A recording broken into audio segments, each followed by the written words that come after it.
कहीं हम पर लाठियां चली थी तो कहीं हम हंसकर सूली चढ़े थे। कहीं हम पर लाठियां चली थी तो कहीं हम हंसकर सूली चढ़े थे।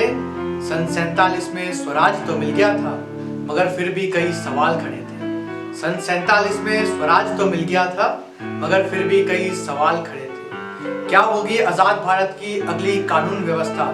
ऐसे प्रश्न चिन्ह सबसे बड़े थे, ऐसे प्रश्न चिन्ह सबसे बड़े थे। नमस्कार दोस्तों, सर्वप्रथम आप सभी को गणतंत्र दिवस की हार्दिक शुभकामनाएं। कविता की ओर जाने से पहले मैं उन सभी का धन्यवाद व्यक्त करूंगा जिन्होंने अभी तक मुझे जो प्रेम देते हुए आए हैं, जो अपना स्नेह देते हुए आए हैं। तो चलिए इसी के साथ कविता की ओर बढ़ते हैं। स्वराज मिलते ही भारत गुलामी की बेड़ियों से मुक्त होने लगा था। स्वराज मिलते ही भारत गुलामी की बेड़ियों से मुक्त होने लगा था, क्योंकि अंग्रेजी हुकूमतों का यहाँ से नाम और निशान तक विलुप्त होने लगा था। अब भविष्य की क्या व्यवस्थाएं होंगी इसका विचार होने लगा था। भविष्य की क्या व्यवस्थाएं होंगी इस पर विचार होने लगा था और जल्द से जल्द कानून और न्याय व्यवस्था तैयार हो ये संविधान समिति को स्वीकार होने लगा था। डॉक्टर भीमराव अंबेडकर की अध्यक्षता में मसौदा समिति का गठन होने लगा था। डॉक्टर भीमराव अंबेडकर की अध्यक्षता में मसौदा समिति का गठन होने लगा था और समिति के लिए कानून के जानकारों और गुणी विशेषज्ञों का चयन होने लगा था। बिना ज्यादा समय जाया किए मसौदा समिति का शुरू अधिवेशन होने लगा था। बिना ज्यादा समय जाया किए मसौदा समिति का शुरू अधिवेशन होने लगा था और प्रत्येक मुद्दे का गहराई से विश्लेषण होने लगा था। शुरुआत में केवल विचार करने के लिए संविधान का कच्चा मसौदा तैयार होने लगा था। शुरुआत में केवल विचार करने के लिए संविधान का कच्चा मसौदा तैयार होने लगा था और किस छोर से शुरू किया जाए इस पर विचार होने लगा था। क्या होना चाहिए और क्या नहीं इसका मत से निर्णय होने लगा था। क्या होना चाहिए और क्या नहीं इसका मत से निर्णय होने लगा था और भारत एक धर्मनिरपेक्ष मुल्क होगा ये उस वक्त तय होने लगा था। सभी राज्यों को मिलाकर भारत एक संघ होने लगा था। सभी राज्यों को मिलाकर भारत एक संघ होने लगा था और न्याय की दहलीज पर एक बराबर राजा और रंग होने लगा था। बराबरी का हक और समता का अधिकार का स्थापित मंत्र होने लगा था।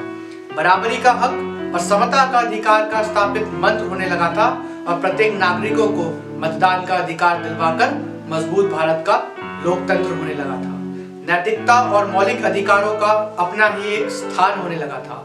नैतिकता और मौलिक अधिकारों का अपना ही एक स्थान होने लगा था और कमजोर वर्गों के विकास के लिए विशेष प्रावधान होने लगा था।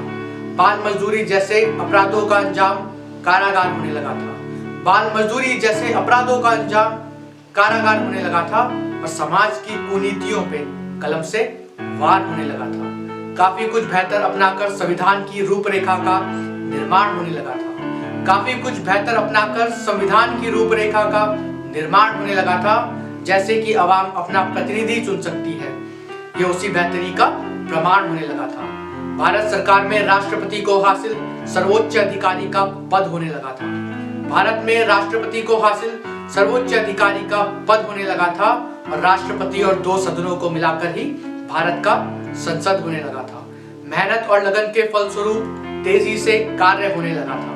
मेहनत और लगन के फलस्वरूप तेजी से कार्य होने लगा था और हर 5 वर्षों में चुनाव करवाना अनिवार्य होने लगा था। आखिर में डॉक्टर भीमराव अंबेडकर द्वारा ऐतिहासिक संबोधन होने लगा था। आखिर में डॉक्टर भीमराव अंबेडकर द्वारा ऐतिहासिक संबोधन होने लगा था और ठीक उसी के बाद सभी सदस्यों के हस्ताक्षर सहित संविधान का अनुमोदन होने लगा था। संविधान भविष्य के लिए साबित बहुमूल्य उपहार होने लगा था। संविधान भविष्य के लिए साबित बहुमूल्य उपहार होने लगा था और पूरे विश्व का सबसे बड़ा लिखित संविधान महज 2 वर्षों 11 माह और 18 दिन के भीतर तैयार होने लगा था। 24 जनवरी को राष्ट्रीय गीत वंदे मातरम और राष्ट्रीय गान जन गण मन होने लगा था। 24 जनवरी को राष्ट्रीय गीत वंदे मातरम और राष्ट्रीय गान जन गण मन होने लगा था और डॉक्टर राजेंद्र प्रसाद का भारत गणराज्य के पहले राष्ट्रपति के रूप में चयन होने लगा था। यह अंतिम पंक्ति के साथ मैं आप सभी से विदा लूंगा। अब वो ऐतिहासिक दिन आ खड़ा था जिस पर गौरवान्वित पूरा हिंदुस्तान होने लगा था। अब वो ऐतिहासिक दिन आ खड़ा था जिस पर गौरवान्वित पूरा हिंदुस्तान होने लगा था। और 26 जनवरी 1950 में कोई साधारण दस्तावेज नहीं, लागू भारत का संविधान होने लगा था। और 26 जनवरी 1950 में कोई साधारण दस्तावेज नहीं, लागू भारत का संविधान होने लगा था। लागू भारत का संविधान होने लगा था। जय हिंद, जय भारत।